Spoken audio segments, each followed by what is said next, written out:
If you're experiencing high ping while playing The Sims 4, it can disrupt your gaming experience. Follow these steps to help reduce your ping and improve your connection. Step 1. Check your internet connection. Ensure that your internet connection is stable. Run a speed test to check your download and upload speeds. If your connection is slow, consider resetting your router or contacting your internet service provider. Step 2. Close background applications. Close any unnecessary applications running in the background that may be using bandwidth. This includes streaming services, file downloads, or other online games that could be affecting your ping. Step 3. Use a wired connection. If you're currently using Wi-Fi, switch to a wired Ethernet connection.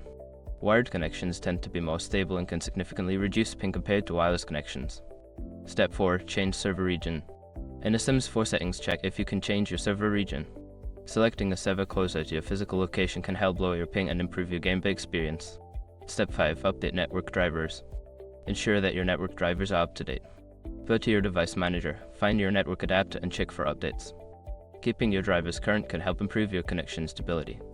By following these steps, you should see an improvement in your ping while playing The Sims 4. Enjoy your gaming.